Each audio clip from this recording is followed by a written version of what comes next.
दोस्तों आज का चर्चा मेरा एक ऐसे व्यक्तित्व के ऊपर है, ऐसे विभूति के ऊपर है जिसका संबंध बिहार की मिट्टी से है।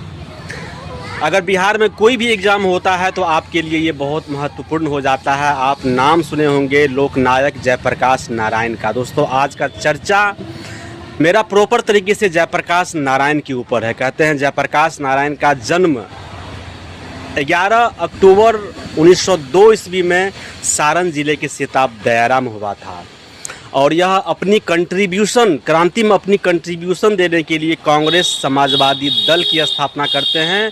और एक बात यहाँ याद रखना मेरे दोस्त, इस दल की स्थापना में 2-3 क्रांतिकारी और भी हैं जो इनका साथ देते हैं, जैसे अशोक मेहता है, मीनू मसानी है, आचार्य नरेंद्र देव जैसे क्रांतिकारी इसका साथ देते हैं। और इसी कांग्रेस समाजवादी दल का जो पहला सम्मेलन होता है वह 1934 ईस्वी में पटना में आयोजित होता है। और एक बात याद रखिएगा, जिस समय भारत के अंदर 1942 ईस्वी में भारत छोड़ो आंदोलन चल रहा था, उस समय ये हजारीबाग जेल में थे और हजारीबाग जेल से ये भाग करके 9 नवंबर 1942 ईस्वी को हजारीबाग जेल से भाग करके नेपाल चले जाते हैं और वहीं पर भूमिगत आंदोलन की शुरुआत करते हैं। एक बार क्वेश्चन पूछा है बीपीएससी में कि जिस दिन हजारीबाग जेल से जयप्रकाश नारायण भागे थे उस दिन कौन सा त्यौहार था, तो याद रखना दीपावली का त्यौहार था। उसी दिन हजारीबाग जेल से भाग करके नेपाल में जाकर भूमिगत आंदोलन की शुरुआत करते हैं। बात आ जाती है 1952 ईस्वी में,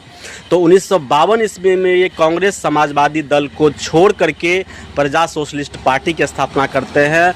और प्रजा सोशलिस्ट पार्टी की स्थापना करने के साथ साथ छात्रों के विशेष आग्रह पर ये एक आंदोलन भी चलाते हैं जिसको बिहार के अंदर जेपी आंदोलन से जाना जाता है।